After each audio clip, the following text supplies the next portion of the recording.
So basically sir, हाँ, जो हमारा प्रोग्राम था आज आज का प्रोग्राम है, हम लोग वैसे जो वर्कशॉप की सीरीज़ है हमारी टीम के लिहाज से है। शाहीन इकबाल जो अपने काम करती है इवेंट्स, उसमें मेजरली जो मेजर एक्टिविटी होती है वो है।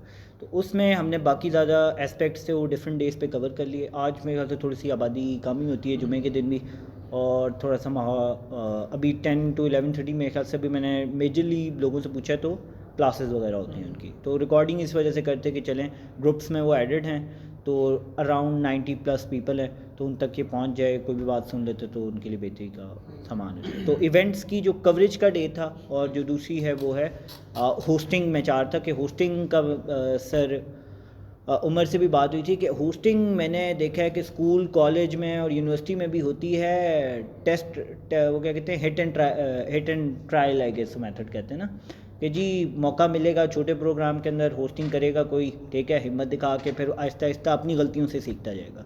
तो आई थॉट कि बड़े जो प्रोग्राम होते हैं like international conferences, national conferences, उसके अंदर थोड़ा सा बंदा अगर कोई पहले से सीख के चला जाए दैट वुड बी बेटर। तो starting of with the hosting sir. So sir, आपका क्या है, आपने कहीं होस्टिंग आपने पढ़ी है, आपने कहाँ से आगाज़ किया अपनी होस्टिंग का सर? ऐसा है कि होस्टिंग एक ऐसी चीज़ है जो जिसकी बाकायदा तौर पे कोई डिग्री नहीं करवाई जाती। जी। पाकिस्तान में कोई कोर्स नहीं करवाए जाते, ना इस तरह का एनवायरनमेंट है जहाँ पे इस तरह की एक्टिविटीज़ के लिए कोई वर्कशॉप्स वगैरह करवाई जाती हों, जो कि बड़ी बदकिस्मती है। अभी तो नहीं होती, कभी 20-25 साल पहले होती हों तो आई गेस मुझे इस बारे में अच्छा। आइडिया नहीं है।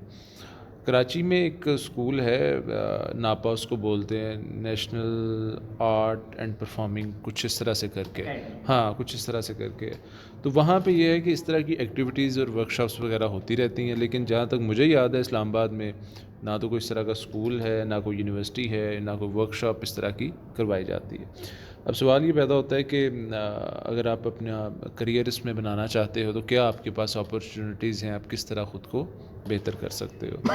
सो अगेन अनफॉर्चुनेटली हमारे मुल्क में जिस तरह के हालात हैं वहाँ पे इवेंट्स उस तादाद में नहीं होते जिस तादाद में होने चाहिए। मतलब उस तरह की फ़न एक्टिविटीज़ नहीं होती, उस तरह की वर्कशॉप्स नहीं होती, उस तरह के सेमिनार्स नहीं होते हैं। ऑन दी अदर साइड हमें हमेशा अपने हमसाया मुल्क की मिसाल देनी पड़ती है, जहाँ पे भारत में आप देखें कि आर्ट एंड कल्चर एक बहुत बड़ा डिसिप्लिन है और उनका जो जीडीपी है उसका बहुत बड़ा हिस्सा जो है उनके आर्ट एंड कल्चर पे मतलब उसकी कंट्रीब्यूशन है। मिसाल के तौर पे होस्टिंग्स को मैं इससे लिंक करना चाहूँगा कि अगर आप उनकी सिर्फ बॉलीवुड इंडस्ट्री देख लें तो उसकी बहुत बड़ी कंट्रीब्यूशन है जीडीपी से। अब बॉलीवुड का बराह रास्त होस्टिंग से तो कोई ताल्लुक़ नहीं, लेकिन बहरहाल ये सारी चीज़ें जो हैं ये परफॉर्मिंग आर्ट से ही रिलेट करती हैं। तो जिस भी मुल्क में जितनी परफॉर्मिंग आर्ट्स की एक्टिविटीज़ ज़्यादा होंगी वहाँ पे ज़ाहिर है कि इवेंट्स भी ज़्यादा होंगे, और जब इवेंट होंगे तो होस्टिंग की अपॉर्चुनिटीज़ भी खुलेंगी, और जब आपके इवेंट ही नहीं होंगे तो फिर आपके लिए होस्टिंग की अपॉर्चुनिटीज़ कैसे बचेंगी। सो पाकिस्तान में रहते हुए तो इस करियर का जो हम कह सकते हैं कि स्कोप है वो बड़ा लिमिटेड सा सिर्फ इस वजह से है कि यहाँ पे इवेंट्स कंपैरेटिवली बहुत कम होते हैं। बाकी ये है कि जो होते भी हैं उन तक रसाई कैसे हासिल की जाए, उसके लिए ख़ुद को ग्रूम कैसे किया जाए। तो उसमें ये है कि मैं हमेशा यही सजेस्ट करता हूँ कि आप रेडियो ज़रूर ज्वाइन करें। अगर आप इस्लामाबाद में रहते हैं, आप लाहौर में रहते हैं, पाकिस्तान के जिस भी कोने में रहते हैं, पाकिस्तान के हर बड़े शहर में रेडियो पाकिस्तान का कोई ना कोई सेंटर मौजूद है। सो आप रेडियो पाकिस्तान को ज्वाइन करें। वो आपको पैसे बहुत थोड़े देंगे, लेकिन वो आपकी तरबियत ऐसी कर देंगे, आपको ट्यून ऐसा कर देंगे कि ज़िंदगी में जब भी कभी आपको मौका मिला, आउट ऑफ नो वेयर कभी कभी हमारे पास अपॉर्चुनिटीज़ आ जाती हैं। अक्सर ऐसी कॉल आती हैं, सुबह एक इवेंट है वो आप होस्ट कर देंगे। सो अगर आपने तैयारी नहीं ना की उस इमरजेंसी कॉल्स को डील करने की, तो आप कहेंगे नहीं नहीं मुझे थोड़ा सा तो टाइम दें, एक आधे दिन का टाइम तो दें अपने आप को तैयार करने के लिए। तो अपॉर्चुनिटी वो ले जाएगा, वो कहेगा हाँ हाँ मैं कर दूँगा। सो अपॉर्चुनिटी वो ले जाएगा जिसने उसकी तैयारी की होगी। सो अगर आप इस करियर को लेके इतने ही संजीदा हैं तो मैं आपको यही कहूँगा कि आप इस हवाले से ख़ुद को तैयार करें, और रेडियो के साथ साथ अगर आपको सोशल मीडिया प्लेटफॉर्म पे कहीं मौका मिलता है बात करने का किसी से, तो बात कीजिए।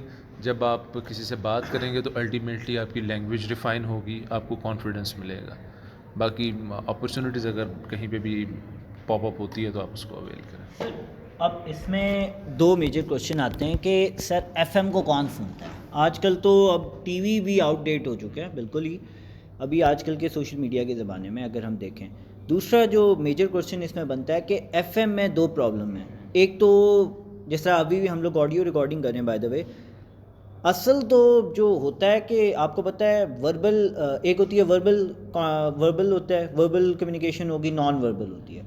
तो जो होता है नॉन वर्बल है वो तो एफएम में भाई आप जैसे भी करते रहो, बस आवाज़ को थोड़ा सा आपने बना के करना है। इवेंट्स की अगर होस्टिंग पे हम लोग आएँ, उसमें तो आपकी बॉडी लैंग्वेज बहुत ज़्यादा मैटर कर रही होती है। तो हाउ आप एफएम में करके कैसे एक बिल्कुल आप, आपका ना चेहरा दिखाई दे रहा है, आप कह रहे हैं कि जी एफएम में करोगे तो आप ना बड़ा अच्छा परफॉर्म कर लोगे इवेंट्स की होस्टिंग में, तो हाउ इज़ इट लिंक, तो उसमें तो आप नॉन वर्बल पार्ट तो हो ही नहीं रहा।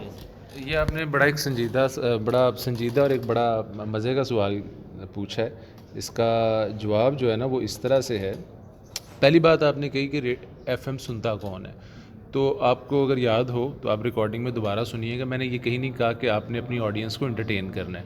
मैंने ये कहा कि अगर आपने ख़ुद को ग्रूम करना है, अगर आपने ख़ुद को, इससे कोई फ़र्क नहीं पड़ता कि आपको कुछ सुन रहा है या नहीं सुन रहा, लेकिन रेडियो आपको एक ऐसा प्लेटफॉर्म दे रहा है जहाँ पे आप ख़ुद को ग्रूम कर सकते हो।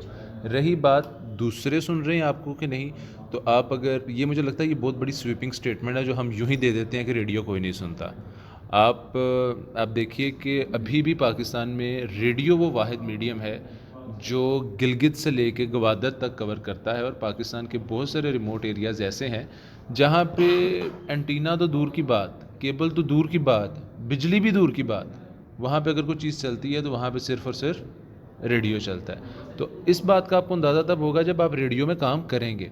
सो मुझे अक्सर रोज़ाना 90% लोग जो मिलते हैं वो इसी तरह स्वीपिंग स्टेटमेंट दे देते हैं कि रेडियो कौन सुनता है। तो आप देखें कि इस शहर में कम से कम लाखों की तादाद में गाड़ियाँ बैक वक्त चल रही होती हैं। उन लाखों गाड़ियों में से अगर 10% भी निकाल लिया जाए कि उनमें रेडियो सुना जा रहा है तो वो भी एक अच्छा खासा नंबर है। ठीक है। सो पहली बात तो आपकी है कि रेडियो कौन सुन रहा है। और अब दूसरी बात, इसको मैंने होस्टिंग से लिंक इस तरह से किया कि कोई सुन रहा है या नहीं सुन रहा वो एक अलग बहस है। बात यह है कि रेडियो ने आपको एक प्लेटफॉर्म दे दिया जहाँ पे आपको मौका मिला बात करने का, ख़ुद को ग्रूम करने का, कि अपनी बात लिमिटेड वक्त में किस तरह एहसन अंदाज में आपने पेश करनी है। दूसरा आपका सवाल था हाँ बिल्कुल हाँ।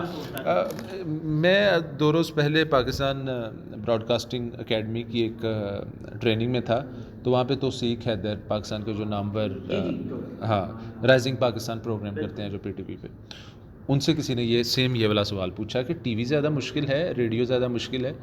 तो उन्होंने ना बड़ा मज़े का जवाब दिया। उन्होंने कहा देखें, टीवी पे अगर आप कहते हैं चाँद सी दुल्हन, तो दुल्हन आपके सामने होती है, वो चाँद जैसी है या नहीं वो ऑडियंस ने देख ली, ठीक है।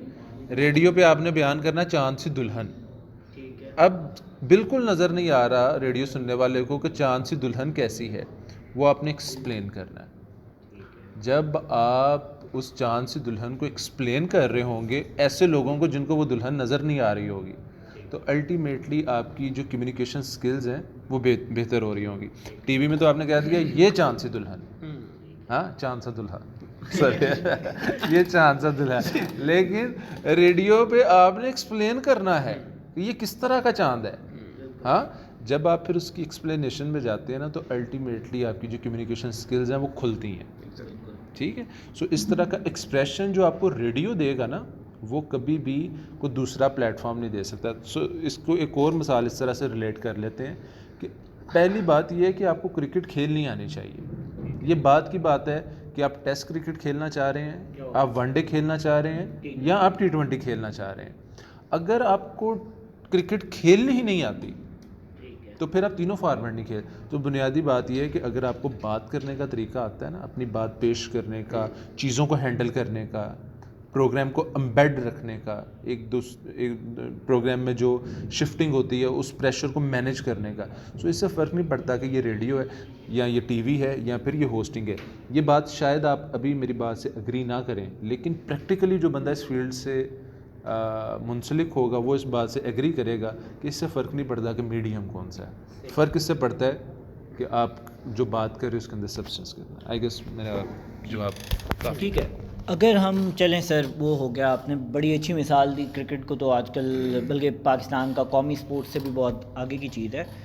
अगर हम देखना चाहें कि चलें कोई एक बंदा है वो प्रोफेशनल करियर नहीं रखना चाह रहा है इसको, ठीक है, जिस तरीके से कई स्टूडेंट्स होते हैं वो कंप्यूटर साइंस के पार्ट, अगर हम अभी रेडियो पाकिस्तान से बेरी यूनिवर्सिटी में आ जाएँ, कई बच्चे हैं वो बेरी यूनिवर्सिटी में हैं, डिफरेंट डिपार्टमेंट से हैं, कोई लॉ से है, कोई साइकोलॉजी से है, मीडिया को निकाल देते हैं अभी फॉर सम टाइम, लॉ से है, ह्यूमैनिटी से है, कंप्यूटर साइंस का मैं खुद कंप्यूटर साइंस डिपार्टमेंट से हूँ, कंप्यूटर साइंस डिपार्टमेंट का है, वो चाहता है कि जी इवेंट्स हैं उसमें उसने होस्टिंग करनी है, क्योंकि अगेन उसको पता है भाई मैंने तो अब कंप्यूटर पे बैठे रहना है, या मैंने जी मरीज़ों के साथ ही होना है अगर साइकोलॉजिस्ट की बात कर ली जाए, या मैंने कि NGOs वगैरह के साथ होना है। तो इवेंट्स को होस्ट करने का उनका क्या है कि आप उनको, अगेन हम लोग पहले लर्निंग प्रोसेस की बात करें, उसके बाद हम होस्टिंग के अंदर जाएंगे, डाइव इन करेंगे, तो आप उन लोगों, आपका उनके लोगों के लिए क्या मशवरा है कि वो किस तरीके से किसी भी इवेंट की होस्टिंग आए तो क्या हाँ कह दें, फ़ौरन से कर लें कि यार साथ साथ सीखते हैं, सीख के ही तो बड़े होते हैं हम लोग, दाव तो अच्छे होते हैं, या आप कुछ और कहते हैं कि उनका लर्निंग प्रोसेस कैसे होना चाहिए? इसमें आई गेस जो सबसे इम्पॉर्टेंट बात है,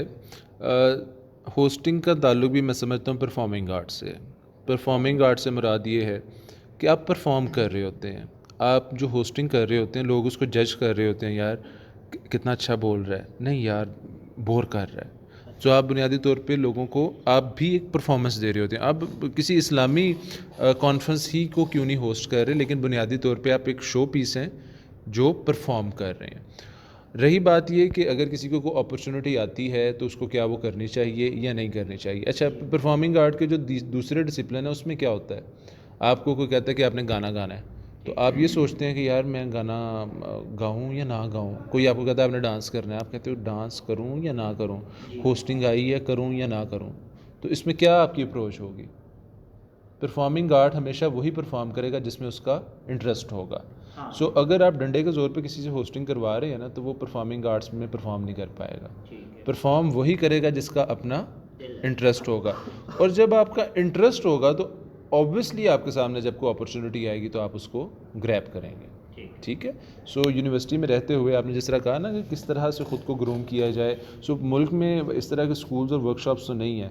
सो बहरिया यूनिवर्सिटी जैसे और भी जो यूनिवर्सिटीज़ हैं जहाँ पे इवेंट्स होते हैं, मेरी यही सजेशन है कि जो लोग ख़ुद को ग्रूम करना चाहते हैं, पार्ट टाइम इसको लेके चलना चाहते हैं, वो वॉलंटरली यूनिवर्सिटी में जितने भी प्रोग्राम्स हो रहे होते हैं उसमें ख़ुद को एज अ वॉलंटियर पेश करें।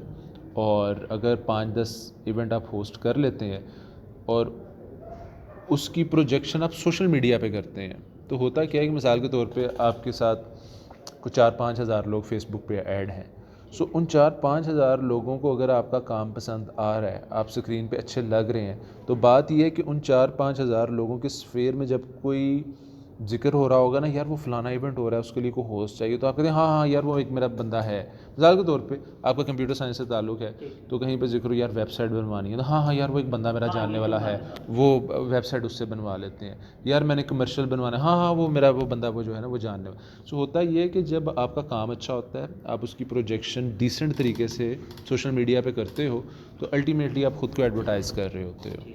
सो मेरी यही सजेशन है कि जो लोग इसको पार्ट टाइम साथ लेके चलना चाहते हैं वो यूनिवर्सिटी में रहते हुए इस तरह की अपॉर्चुनिटीज़ को ग्रैब करें और उसकी प्रोजेक्शन करें सोशल मीडिया पे। इब्तदाई तौर पे ना करें, पहले 2-3 इवेंट शायद को बहुत अच्छे ना हो जो फैसिनेट ना करें। Once you tune your self then upload it on social media to inspire other. तो अल्टीमेटली क्या होता है कि आप जब थोड़ा काम करते हैं तो लोग आपको उस बारे में जानने लगते हैं। मैं इसकी छोटी सी मिसाल दूंगा कि मैंने शायद अपने करियर में क्रिकेट कमेंट्री बहुत कम की है। बहुत कम से मुराद ये है कि इंटरनेशनल मैचेस शायद 10 से 15 किए हों, लेकिन मेरी जो सबसे बड़ी पहचान बन गई वो कमेंट्री बन गई, क्योंकि जिन लोगों ने कमेंट्री देखी सुनी वो समझते हैं मैं कमेंटेटर हूँ, लेकिन मैं कमेंटेटर उस तरह से नहीं हूँ। 10-15 मैचेस करके आप कमेंटेटर ख़ुद को नहीं कह सकते, लेकिन उसकी प्रोजेक्शन ऐसी हो गई कि अक्सर लोग, मेरी जो सबसे बड़ी पहचान बन गई वो एज अ कमेंटेटर बन गई। हाँ वीडियो वो डाली ना।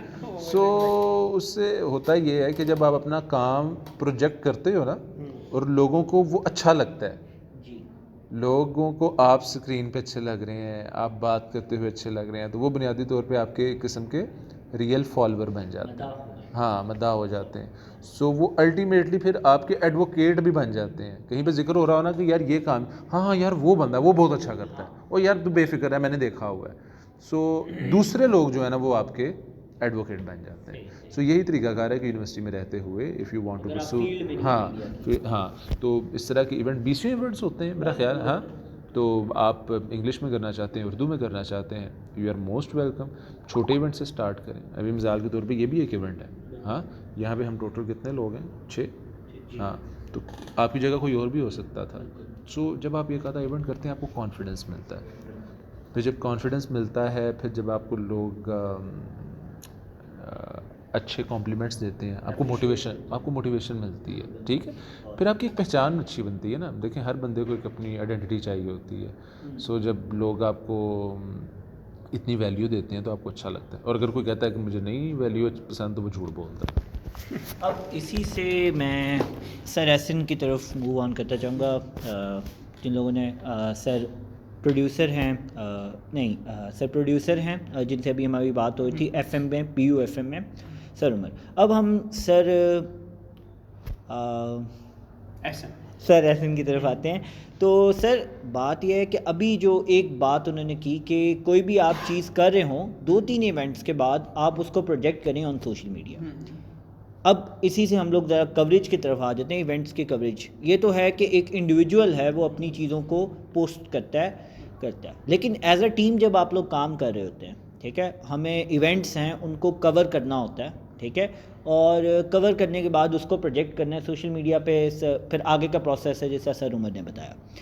आप क्या बताते हैं कि what should be the starting point के कवरेज के हिसाब से? क्योंकि मैं सीएस का हूँ, I don't have idea of this. आपने इतने ज़्यादा प्रोग्राम्स हैं बैरियर के अंदर भी कवर किए हुए हैं, आपकी मास्टर्स की डिग्री भी है, तो what should be the starting for a individual and for a team? सही होगा। अच्छा, जो सर उमर से जो आप बात कर रहे थे, मैं उसमें सिर्फ एक एडिशन करना चाह रहा हूँ, और वो एडिशन ये है कि जब आप काम कर रहे हैं, जैसे आपने प्रेजेंटेशन की बात की है या होस्टिंग की बात करें, सो होस्टिंग बेसिकली सर उमर ने भी यही बात बताई कि प्रेजेंटेशन है। तो वो प्रेजेंटेशन नॉर्मली आपको सिर्फ होस्टिंग के टाइम रिक्वायर्ड नहीं है। जब आम आदमी जब भी कहीं बात कर रहा है, वो कम्युनिकेशन कर रहा है किसी दूसरे के साथ, तो जिस तरह आपने कहा, सो नॉन वर्बल और वर्बल कम्युनिकेशन का फ़र्क है। वो फ़र्क इतना है कि जो वर्बल कम्युनिकेशन है वो 7% ऑफ द होल कम्युनिकेशन, बिल्कुल 7% जी। 93% जो आपकी कम्युनिकेशन है वो नॉन वर्बल जो ठीक है। अब जो सर जो बात कह रहे थे, वो दो बातें रिलेट करना बहुत ज़रूरी है। एक जो सर ने आप लोगों से कहा कि आप लोगों ने एफएम में जाना है, वो एफएम में इसलिए जाना बहुत ज़रूरी है कि आपका वो जो 7% का पार्ट है वो इतना इन्हेंस हो जाता है। जैसे उन्होंने कहा कि वो चांद सी दुल्हन एक्सप्लेन करने जब आप जाएंगे, सो वो जो आपके अल्फाज का उतार चढ़ाव होगा, आप वो जो अल्फाज लेके आएंगे वो अल्फाज आपको रेडियो ला के देगा। वाई? बिकॉज आपको पता है कि आपने आधा घंटा बोलते रहना है। अभी हमारी जितनी कन्वर्सेशन हुई है आपकी सर उमर के साथ, वो 10 मिनट की है। बिल्कुल आपको टास्क दिया गया कि आपने आधा घंटा बात करनी है, ठीक है। सो वो जो अल्फाज आपको मिलेंगे, वो जो ज़ख़ीरा आपका माइंड बनाता जाएगा, तो वो अल्टीमेटली ट्रेन हो जाएगा जब आपने कहीं पे भी ऐसा कोई प्रोग्राम होस्ट करना है या कहीं पे भी किसी से जाके बात करनी है, ठीक है। सो वो आपका जो वो पार्ट है वो बहुत इंपॉर्टेंटली कवर हो जाता है।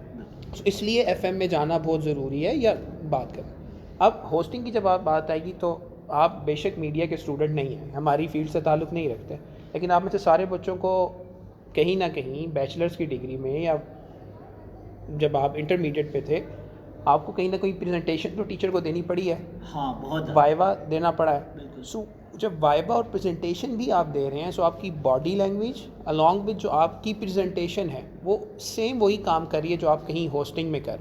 हाँ सही। बिल्कुल। इसी तरह बहुत कम लोग ऐसे होंगे जो आपको उल्मा अच्छे लगेंगे। सो जो हाँ, मौलवी ये साहब तो जो है। जुम्मे को आके कम्युनिकेशन आपके साथ करते हैं, वो भी वो पूरा इवेंट होस्ट करते हैं।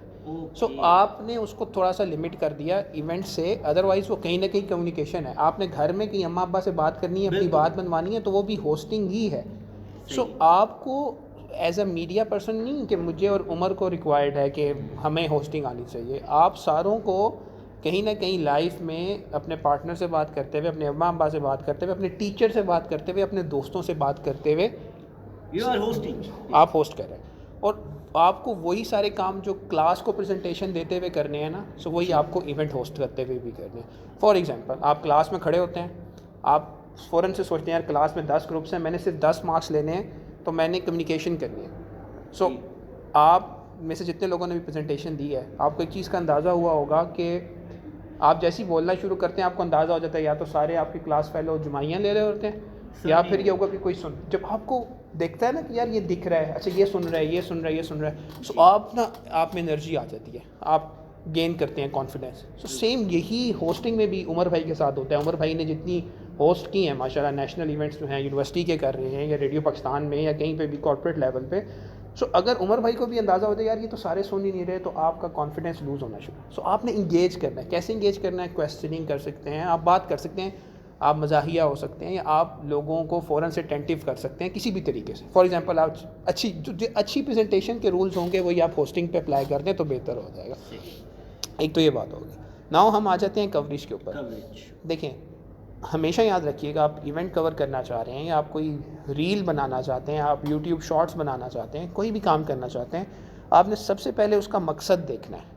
पर्पस। मैं एज अ डायरेक्टर, हाँ पर्पस, ऑब्जेक्टिव, मैं एज अ डायरेक्टर जब भी मुझे कहा जाता है कि कोई इवेंट कवर करना है, या लेट्स से अब मैं मार्केट में काम कर रहा हूँ, सो कोई इदारा मुझे ये कहता है कि मैंने डॉक्यूमेंट्री बनानी है या मैंने टीवीसी बनाना है या कोई इवेंट होने जा रहा है, टीवीसी क्या होता है? Television commercial. ओके। सो अगर मैंने वो बनाना है, या मुझे कहा जाता है कि यार लेट्स से 23 मार्च का इवेंट आ रहा है और उसको आपने कवर करना है, ठीक है। सो मुझे सबसे पहले उसके ऑब्जेक्टिव्स नोट करने हैं कि why I am doing this, ठीक है। जैसे हम अभी ये जो छोटा सा इवेंट हो रहा है, इसमें आपको लगा कि यार सिर्फ बात लोगों तक पहुंचाना इज़ फाइन फॉर यू, तो आपके माइंड ने फ़ौरन से रिएक्ट कर लिया, ओके ऑडियो रिकॉर्डिंग जो है that will work for me, ठीक है। सो सेम, सबसे पहले आपने ये देखना है कि उस इवेंट के आपके ऑब्जेक्टिव्स क्या हैं। आप वंस उसके ऑब्जेक्टिव्स को आइडेंटिफाई कर लेंगे तो आपके लिए बहुत आसान हो जाएगा कि आप चीज़ को कैसे कवर कर सकते हैं, ठीक है। सो पहले तो हो गया ऑब्जेक्टिव। नाउ जब आपको ऑब्जेक्टिव पता लग गया तो उसके फ़ौरन सेकंड जो आपको ट्रिगर करेगी चीज़, that is resources. Objective then resources. For example, अब इसको रिलेट कर लें, इजी हो जाएगा आप लोगों के लिए। ऑब्जेक्टिव मीन्स आपको पता लग गया कि ये छोटा सा इवेंट है और इसकी जो कवरेज है वो नहीं रिक्वायर्ड, इसमें तस्वीरें 2 ले लूँगा, इसमें क्योंकि मुझे सिर्फ वो जो 90 लोग हैं, 80 लोग हैं, उस तक आपने बात पहुंचानी थी, ठीक है। इस तरह। सो आपने कहा ओके फाइन, ऑडियो रिकॉर्डिंग ठीक है। सो इसके लिए सिर्फ एक रिसोर्स रिक्वायर्ड है और वो हम सारों के पास मौजूद है, and that is cell phone. Second आपने कहा नहीं, अब इवेंट की नेचर थोड़ी चेंज हो गई। लेट्स से इवेंट के अंदर शायद अफरीदी आ रहा, ओके, ठीक है, या इवेंट के अंदर यूनिवर्सिटी के डायरेक्टर साहब आ रहे हैं या हबीबुर रहमान आसिम साहब आ रहे हैं, ठीक है। नेचर थोड़ी सी चेंज होगी। ऑब्जेक्टिव ये हुआ कि ऑडियो के साथ साथ वीडियो भी करनी है। सो जब से ही वीडियो ऐड हो गई, सो यू गाइस, आप लोगों को रियलाइज़ होगा कि अच्छा नाउ मुझे एक कैमरा भी चाहिए या फ़ोन चाहिए, तो फ़ोन के साथ एक ट्राइपॉड चाहिए होगा या मुझे एक माइक चाहिए होगा, ठीक है। सो ये बहुत डिपेंड करेगी। तो जैसे जैसे आपका ऑब्जेक्टिव एक्सपेंड होता जाएगा, आपको रिसोर्सेज भी रेलिवेंट चाहिए होंगे और वो रिसोर्सेज भी एक्सपेंड होते जाएंगे या उनकी नेचर जो है वो डिफरेंट होती जाएगी, ठीक है। जैसे ही आपका ऑब्जेक्टिव चेंज हुआ, नाउ आपको लगा कि जी डायरेक्टर साहब ने भी आना है, 2 लोग हैं जो मिस्र की किसी यूनिवर्सिटी से आ रहे हैं। सो आपके ऑब्जेक्टिव में जब आ गया कि इनका सारा वो कन्वर्सेशन भी कवर करनी है, 2 लोग बैठे हुए हैं तो दोनों को अलग अलग कवर करना है, बिकॉज रिक्वायरमेंट ऐसी आ गई, ठीक है। सो नाउ आपको लगेगा कि अच्छा अब तो मुझे मल्टीपल कैमरास चाहिए, मल्टीपल रिक्वायरमेंट चाहिए।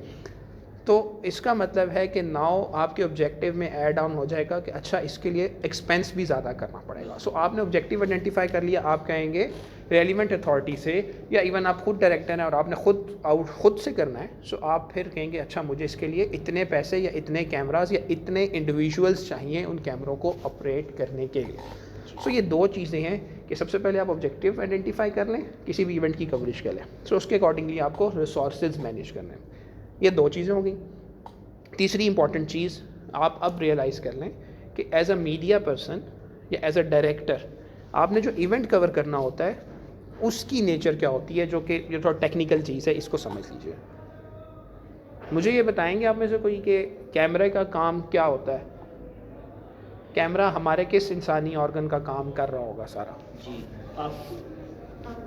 आँखों का, राइट? सो आँखों का काम वो करता। एक सिर्फ उसमें चीज़ साइंस ने ऐड कर दी कि वो स्टोर कर लेता है, अदरवाइज जो उसका बेसिक जितने भी फंक्शंस हैं वो सारे वो ही हैं, एक रिकॉर्ड करने का और एक जूम करने का, जो कि हमारी आँख नहीं कर पाती, लेकिन बेसिक प्रिंसिपल आँख का ही। अब जैसे मैंने आपसे एक बात कही कि अगर लेट्स से रिक्वायरमेंट ये आई कि आपने हम 2 लोगों को भी कवर करना है और इनको भी कवर करना है, सो आप लोग जो सामने बैठे हुए हैं, क्या आप लोग एक आँख से जब मैं कन्वर्सेशन कर रहा हूँ, क्या आपके लिए पॉसिबिलिटी है कि आप मुझे भी देखें, इनको भी देखें और इनको भी देखें? नहीं पॉसिबल। लेट्स से आपके एक फ्रेम में मैं और उमर साहब तो आ रहे हैं, लेकिन हम 3 लोग नहीं आ रहे, ठीक है? और हमारी इंसान के दिमाग के साथ आँख का इतना मज़े का ट्यूनअप हुआ होता है कि द मोमेंट हम तीनों में से कोई बोल रहा होगा, सो आप आवाज़ सुनेंगे एंड आपका फ़ौरन से दिमाग जो है वो कहेगा भाई इधर देखो। बिल्कुल हमें पता नहीं लगता, बट इतना बेहतरीन सिंक हुआ हुआ है, फ़ौरन से आपकी नज़र सलमान पे चली जाएगी, या मैं बोल रहा हूँ तो मेरे पे आ जाएगी। अच्छा, हम दोनों अगर बोल रहे हैं तो हम दोनों में से जो ज़्यादा मूवमेंट कर रहा होगा तो आपकी तरफ चले जाएगी, ठीक है? सो ये बात, जैसी आपकी रिक्वायरमेंट ऐसी आई, सो आपने हमेशा एज अ डायरेक्टर ये समझ लेना है कि आप लोग के आँख का जो काम है वही काम आपके कैमरे ने करना है। सो आपने जब नेचुरली ये चीज़ समझ ली कि मैं अगर 2 लोगों को कवर करना चाहूँगा, तो चूँकि मेरी आँख के फ्रेम में 2 लोग इकट्ठे नहीं आ सकते डिफरेंट लोकेशन पे बैठे हुए, सो मैं एक कैमरे के थ्रू भी इन 2 लोगों को इन आइडियल सिचुएशन नहीं कवर कर सकता, ठीक है? सो आपने ये डिसाइड कर लिया एज अ डायरेक्टर, ये जो आप लोग फिल्म्स में देखते हैं या ड्रामास में देखते हैं, डायरेक्टर्स का ना एक वो बड़ा ट्रेडिशनल सा एक एक्शन होता है वैसे का। सो बेसिकली ऐसे ही वो जो फ्रेम बनाते हैं, वो फ्रेम इसलिए बनाते हैं कि नॉर्मली हमारी आँख के जो फ्रेम में चीज़ आ रही होती है वही जब आप कैमरे को स्टैटिस्टिकली प्ले करेंगे, मतलब रखेंगे, तो जो नॉर्मल लेंस होता है आपका 40 to 50 mm की रेंज का जो लेंस होता है वो सेम वही इमेज डिपिक्ट करता है जो कि आपकी आँख करती है, ठीक है? आप उसमें देख सकते हैं। सो आपने एज अ डायरेक्टर ये टेक्निकल बात जहन में रख लेनी है कि कैमरा चूँकि आपकी आँख का काम कर रहा है, सो आपने उस इवेंट को कवरेज करने के लिए उसकी रिक्वायरमेंट के अकॉर्डिंगली उतनी आँखें प्लेस करनी ही पड़ेंगी आपको।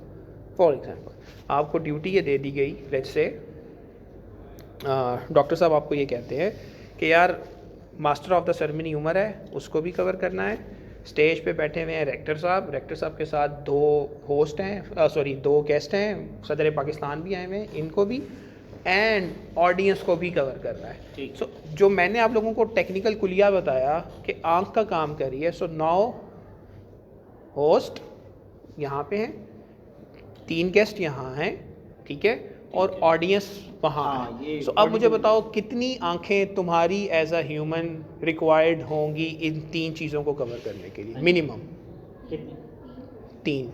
कितनी होंगी बेटा? 3 कितनी हो सकती हैं? 2 भी हो सकती है, बाकी सारे सामने होंगे और ऑडियंस पीछे। हाँ, अच्छा चलो, अगर आप कहते हो 2 हैं, सो फिर क्या हो रहा होगा? आपको उन्हीं ऑडियंस को देखने के लिए पीछे मूव हो रहा है, सो दैट मीन्स हमारा कैमरा पीछे की तरफ मूव कर रहा है। जब वो पीछे की तरफ मूव करेगा तो यहाँ पे जो बात हो रही है वो नहीं कवर है, ठीक है? तो आइडियल सिचुएशन में जब हमारे पास रिसोर्सेज भी हैं या ऑब्जेक्टिव भी हैं, तो एटलीस्ट हमें 3 कैमरे रिक्वायर्ड होंगे या 3 आँखें रिक्वायर्ड होंगी।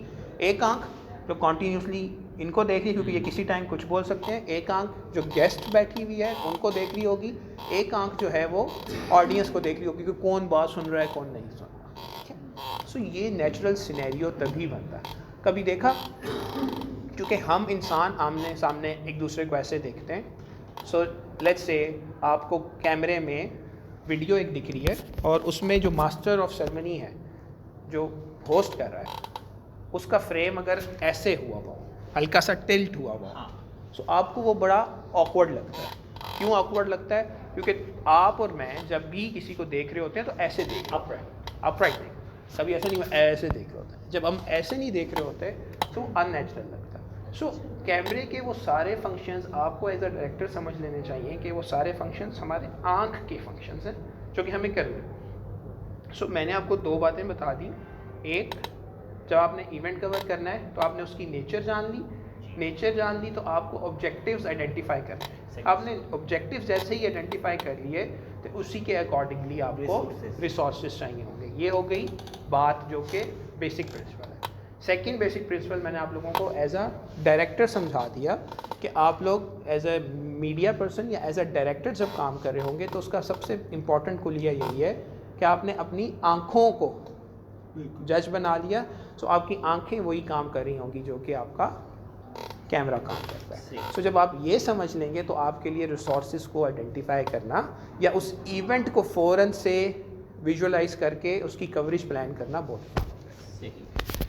अच्छा, इससे अगर हम लोग थोड़ा सा जंप ऑन करते हैं, क्योंकि होस्टिंग का भी इससे बड़ा लिंक है और मैंने देखा है कि एक होस्टिंग होती है विदाउट कवरेज, जो होती है होस्टिंग वो बिल्कुल डिफरेंट होती है। उसमें जो होस्ट है ना उसको देखना है, ऑडियंस को देख रहा होगा वो कॉन्टीन्यूसली, ठीक है, या वो देख रहा होगा सर क्या कहते हैं गेस्ट को, ठीक है, जिसका अभी जो भी मेरे साथ हो रही है अब। लेकिन जब हम लोग ऑडिटोरियम में स्पेसिफिकली अगर मीडिया हाउस कवर कर रहा है इस चीज़ को, तो अब मैंने देखा है कि कई जो होस्ट होते हैं ना वो they are not looking at the, या वो मिस आउट कर रहे हैं, ऑडियंस को नहीं देख रहे, कैमरे की तरफ हैं, या कैमरे को देख रहे हैं ऑडियंस की तरफ नहीं देख रहे होते। अब उसमें भी अब कैमरे वाला हिसाब किताब तो नहीं है। अब 3 जगह आपको कवर करनी है। एक, the guest on the rostrum on the stage, guests हैं जो ऑडियंस है जो आगे बैठी हुई है, और जो तीसरी चीज़ है वो है आप लोगों की जो क्या कहा जा सकता है हमारा कैमराज हैं, और वो भी डिफरेंट जगह पे प्लेस हैं। तो सर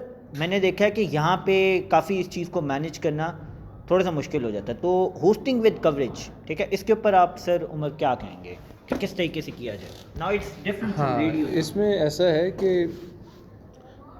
ये कोई हार्ड एंड फास्ट रूल नहीं है कि 2 + 2 = 4। हाँ, ये वेरी करता है event to event, situation to situation, और आपका जो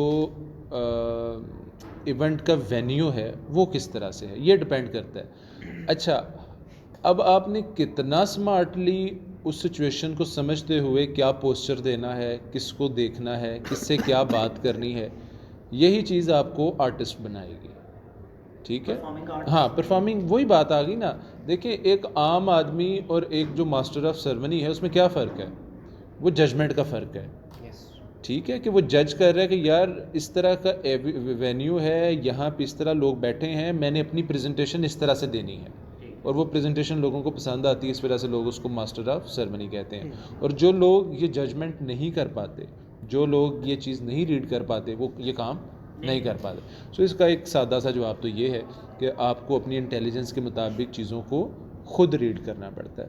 छोटी सी टेक्निक इसमें ये हो सकती है कि आप 500-600 अफराद के ऑडिटोरियम में हैं, जिस तरह मिसाल के तौर पे हमारा ये ऑडिटोरियम है, और आपके सामने कैमरा लगा है, और अगर आपकी सारी कोशिश ये है कि आपने कैमरे की तरफ देखना है, तो आप ये याद रखिए कि आप टीवी स्टूडियो में नहीं बैठे, where you are suppose to have eye contact with camera.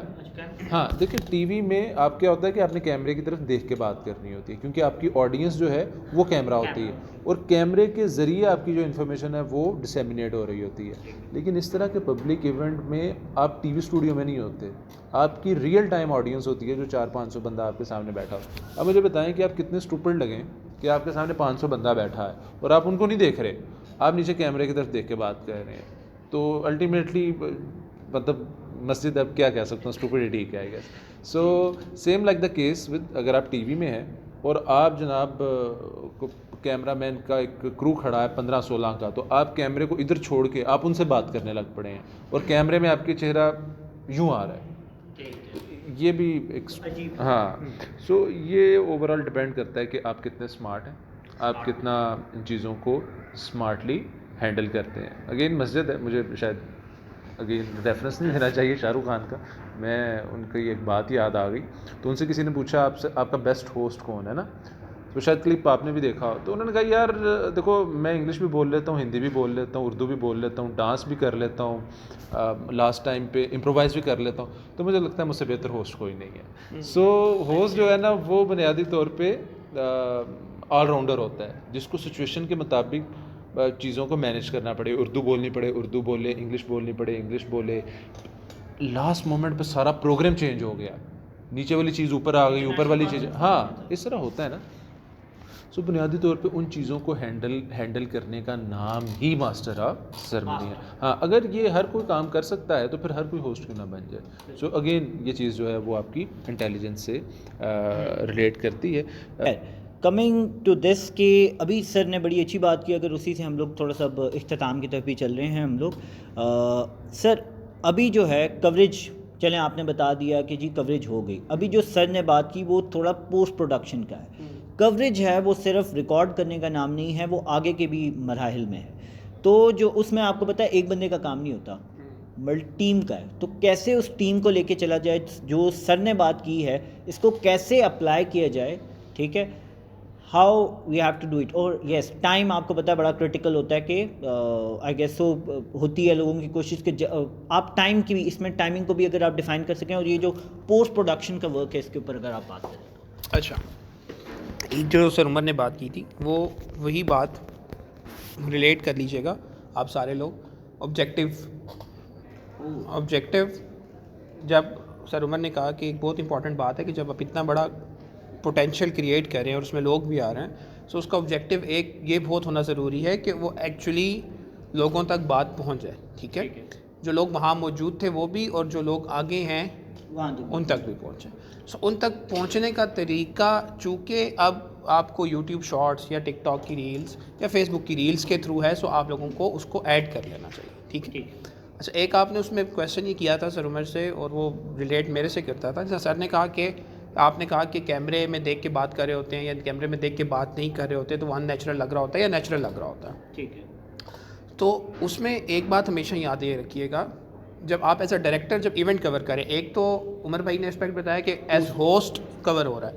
So host को ये देखना है कि वो उसका नेचर ऑफ प्रोग्राम क्या है। अगर नेचर ऑफ प्रोग्राम उसकी होस्टिंग है और वो होस्टिंग है लाइव किसी इवेंट की, तो वो कभी भी कैमरे में नहीं देखेगा, वो लोगों से इंटरेक्ट करेगा। ठीक है, जिस तरह मैं आपसे बात कर रहा हूँ और एक पर्पज़ उसका ये है कि मैंने इसमें रिकॉर्डिंग करनी है, तो मैं इसमें देख के शुरू हो जाता हूँ, आप लोग देखते रहें मुझे, सो सर्व नहीं करता पर्पज़। ठीक है, सो वो होस्ट को इंटेलिजेंटली खुद रियलाइज़ करना है कि वो कैमरे में देख के बात करेगा जब वो बात कर रहा होगा किसी बंद कमरे में ऑडियंस से, जहाँ पे ऑडियंस मौजूद नहीं है, तो तक कैमरा उसकी ऑडियंस है।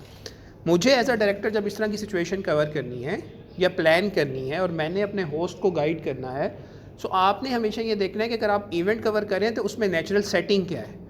नेचुरल सेटिंग तो यही है ना कि आप किसी मुखातिब को बात करते हुए देख रहे हैं या मौलवी साहब को बात करते हुए, तो मौलवी साहब ने कभी मुझे नहीं देखना, उन्होंने पूरे मजमे को देखना है। सो लेट इट बी, वो आपका कैमरा जब कवर करेगा तो वही नेचुरल फील होगी। सो आपने कैमरा उनकी आंखों को देख के प्लेस नहीं करना, आपने उस इवेंट के अकॉर्डिंगली प्लेस करना है। ठीक है, सो और ना ही उसमें बाउंड होगा कि वो मुखातिब, क्योंकि वो नेचुरल सेटिंग यही होगी, तो जो देखने वाला होगा या फेसबुक लाइव पे देखने वाला होगा या यूट्यूब पे देखने वाला, तो उसको वही दिखेगा। ठीक है, और वो उसको अननेचुरल नहीं लगेगा, उसे बिल्कुल नेचुरल प्रोसेस लगेगा। अननेचुरल वो लगेगा जो आप कैमरा टेढ़ा कर लेंगे। ठीक है। अच्छा, अब ये तो वहाँ क्लियर हो गया एज अ डायरेक्टर कि जब आप कवर करें, सो आपने खुद देखना है कि अगर वो सेटिंग टीवी शो की है तो फिर आप होस्ट से कहेंगे कि भाई मेरे कैमरे में देखो, क्योंकि डायरेक्टर हमेशा main administrator of the whole program होता है। ठीक है, और अगर आप लाइव इवेंट में मौजूद हैं जो कि कॉन्वोकेशन है या कोई भी ऐसी चीज़ है, सो वहाँ पे होस्ट के साथ आपका काम नहीं है, आपका काम बकिया सारी चीज़ों के साथ आपने मैनेज करना। अच्छा, अब आप कह रहे थे कि पोस्ट प्रोडक्शन एंड प्रोडक्शन का ताल्लुक क्या है, ये क्वेश्चन अब कवरेज में ही आती है पोस्ट प्रोडक्शन, ये जो सर बात करते हैं इसका तो ताल्लुक अब मुझे जो लगता है मीडिया के डिफरेंट स्टेजेस होते हैं। जब आप किसी भी इवेंट को प्लान करते हैं, कोई भी काम करने लगते हैं, सो 3 डिफरेंट स्टेजेस हैं। उसको हमने नाम दे दिया प्री प्रोडक्शन का, प्रोडक्शन का एंड पोस्ट प्रोडक्शन का।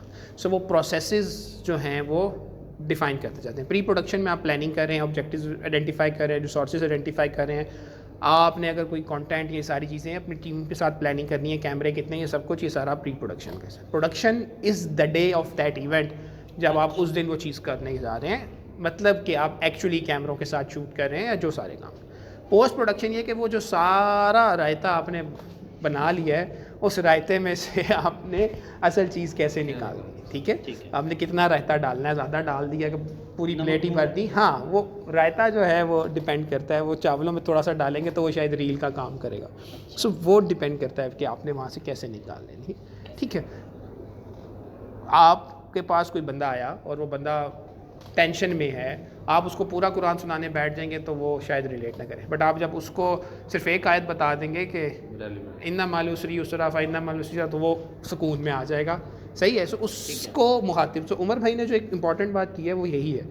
सो पोस्ट प्रोडक्शन जो है वो यही काम करती है, कांट छांट करती है। आप भरे बालों के साथ आ जाते हैं, भरी दाढ़ी के साथ आ जाते हैं, तो वो ट्रिम कर देती है और आपको अच्छा बच्चा बना देती है। सो आपकी प्रोडक्शन में बहुत ज़्यादा फंड होंगे, ठीक है। फंड का वर्ड बहुत इंपॉर्टेंट इसलिए कि जब आप बैठते हैं ना तो आपको पता लगता है यार ये क्या हो गया होगा, ठीक है। आपका कैमरा ऊपर नीचे हो रहा होगा, let's say master of ceremony कोई चीज़ भूल गया होगा, लेट्स से कोई सो गया होगा, आपने वो कवर कर लिया है, हाँ, ठीक है। इस तरह की बहुत सारी चीज़ें। सो वो एंड में रिफाइंड प्रोडक्ट निकाल दिया। एक साहब हैं, बहुत मशहूर डायरेक्टर हैं, वो फोत हो गए, तो हॉलीवुड के, मतलब आप उन्हें ये कह सकते हैं कि वो कंसीडर किए जाते हैं कि फादर ऑफ जो एरा है 60s और 70s का। उनसे किसी ने पूछा कि आपकी नई फिल्म कब आ रही है, तो उन्होंने कहा मेरी फिल्म बन गई है, बस उसकी प्रोडक्शन जो है वो बाकी है। तो ये बड़ा टेक्निकल चीज़ है। उन्होंने कहा बन गई है, बस उसकी प्रोडक्शन बाकी है। सो हमें जो सिखाया जाता है एज अ मीडिया पर्सन, हमारे लिए प्रोडक्शन जो है वो बहुत छोटा काम है। हमें दो चीज़ों पे मेन काम करना है, एक है प्री प्रोडक्शन और एक है पोस्ट प्रोडक्शन। ये वो दो चीज़ें जो आपकी चीज़ को बनाती हैं या बिगाड़ देती हैं। प्रोडक्शन में आप कुछ ना कुछ करके एरर आ जाएं, आप पोस्ट प्रोडक्शन में संभाल लेंगे, और प्रोडक्शन में कोई एरर हो नहीं सकता अगर आपकी प्री प्रोडक्शन अच्छी है, ठीक है। सो आपकी जितनी बेहतर प्री प्रोडक्शन होगी उतनी बेहतर आपकी प्रोडक्शन होगी, जितनी आपकी बेहतर प्रोडक्शन होगी उतना आपका पोस्ट में काम करना आसान हो जाएगा। तो सर वही जस्ट अगर आप इसके ऊपर शॉर्टली कर लें कि पोस्ट प्रोडक्शन में अपनी टीम से कैसे काम कराया जाए, लाइक एक जैसा अभी सकलैन में बैठे हुए हैं, ये डेप्टी कोऑर्डिनेटर हैं हमारे, अपनी टीम से कैसे काम करवाया जाए, ठीक है। कई दफ़ा ये होता है कि खुद भी बैठ के थोड़ा बहुत काम करना होता है, लेकिन ये इसको पोस्ट प्रोडक्शन के ऊपर काम को थोड़ा सा अगर आप समराइज़ कर दें। अच्छा, पोस्ट प्रोडक्शन में जो काम करना है ना, वो थोड़ा सा हिम्मत वाला काम है। हिम्मत से मुराद थोड़ा सा आपको बैठ के सुनना पड़ता है, देखना पड़ता है वो सारी प्रोडक्ट को जो कि आपके पास सबसे ज़्यादा एग्जॉस्टिंग काम है। लिटरली इट्स आपके पास कई दफ़ा ऐसा होता है कि अब मेरे पास एक हम डॉक्यूमेंट्री शूट करके आए, तो उसका जो रॉ डाटा है वो तकरीबन 4 से 4.5 घंटे का है, और उसमें से आपने 20 से 25 मिनट की एक डॉक्यूमेंट्री निकालनी है। सो कंसीडर आप क्या करेंगे, आपको वो सारे शॉर्ट्स टाइमलाइन पे रखने। इवेंट में it's not that difficult but as compare to so but again आपने डिसाइड करना है कि आपने उसमें से क्या करना है। तो आपके ऑब्जेक्टिव्स बता देंगे कि मैंने तो सिर्फ रील्स निकालनी है। जब आपने रील्स निकालनी है तो आप सिर्फ उस 15 मिनट 20 मिनट 25 मिनट को सुनेंगे, और उस 15 मिनट 20 मिनट 25 मिनट में से वो छोटे छोटे चंक्स जो हैं वो निकाल के उसको साइड पे रख के उसको आप एडिट कर सकते हैं। ऑब्जेक्टिव्स आइडेंटिफाई कर लेंगे कि पोस्ट में आपने क्या काम करना है। फॉर एग्जांपल आपको टास्क मिल गया कि आपने ये जो सर उमर की और मेरी कन्वर्सेशन है उसको निकालना, ठीक है। अब आपके कुछ दोस्त ऐसे हैं कि जो कि सिर्फ पोस्ट प्रोडक्शन का जानना चाहते थे, कुछ थे जो सिर्फ होस्टिंग का जानना चाहते थे, दे डोंट केयर कि एहसन क्या बात कर रहा है या प्रोडक्शन के हवाले से। सो अब आपको सुननी है पूरी पड़ेगी, आधा घंटा पौना घंटा, देन उसमें से आप सुनेंगे सर उमर बात कर रहे हैं होस्टिंग पे, अच्छा निकाला, उसको कट किया, कट करके आपने उसकी अलग से एक्सपोर्ट निकाल दी और बताया कि sir Umar talking about hosting. So hosting वाला जिसने भी देखना था ठक पकड़ेगा, सुन लेगा, sir Ehsan talking about event production, okay ठक। सो ये काम है। अगेन इसमें एक छोटी सी चीज़ ऐड करना चाह रहा था। अगर आजकल आप देखें जो बड़े बड़े लंबे पॉडकास्ट अपलोड हो रहे हैं यूट्यूब पे, मिसाल के तौर पे 2-3 घंटे के, तो उसमें क्या होता है कि उन्होंने हर क्वेश्चन को चैप्टर्स वाला जो हाँ, उसके उसके वो बनाए होते हैं, आई गेस चैप्टर बोलते हैं उसके, जी, चैप्टर्स वो YouTube पे बनाए। जो हाँ, मिसाल के तौर पे मैंने एक पॉडकास्ट सुना कोई 2-3 हफ्ते पहले, और उसमें से मुझे कोई एक बात बड़ी याद रही और मेरा दिल कर रहा था कि मैं उस बात को ज़रा दोबारा से सुनूं। अच्छा, मुझे याद नहीं था कि यार ये 2 घंटे का पॉडकास्ट है, तो ये मैं कहाँ से इसको निकालूंगा, अभी इसको दोबारा सारा सुनना पड़ेगा। अच्छा, मीनवाइल जब मैंने उसकी सी मोर इन्फॉर्मेशन देखी ना, तो उसने 20 क्वेश्चंस नीचे दिए हुए थे।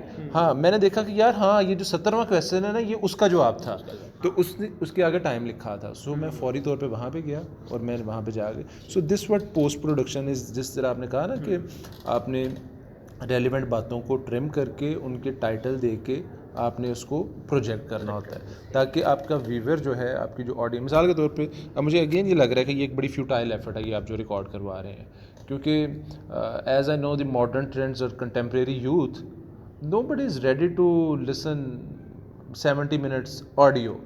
हाँ, सो हो सकता है कि कोई सुने भी, लेकिन जो मेरी अंडरस्टैंडिंग है, मुझे नहीं लगता कि कोई एक बंदा भी ये रिकॉर्डिंग पूरी सुनेगा। हाँ, इसमें से अगर आपकी टीम बड़ी मेहनत करती है और कुछ 2-4 बातें काम की निकाल के 2-2, 4-4 मिनट की वो शेयर कर देती है, तो शायद उसको ज़्यादा लोग सुने। मैं ये नहीं कह रहा कि आप ऐसा करें, लेकिन मैं एक बात की तशरीह के लिए ये रेफरेंस दे रहा हूँ। ठीक है। अच्छा, अभी फिर मेरे ख्याल से अभी हाँ वही इजाज़त आपकी क्लास, तो आप लोगों की तरफ से कोई सवाल जवाब हो, या कोई आप लोग सवाल करना चाहते हो सर से? अदरवाइज़ हम लोग इसे कंक्लूड करते हैं। ठीक है सर, फिर बहुत बहुत शुक्रिया आप दोनों का आने का, तशरीफ़ लाने का। इंशाअल्लाह ताला फर्दर भी हम लोग इसको लेके चलेंगे। बहुत बहुत शुक्रिया सर एहसन से, और सर उमर से हम लोग इजाज़त जानना चाहेंगे इंशाअल्लाह ताला। ओके, अल्लाह हाफ़िज़।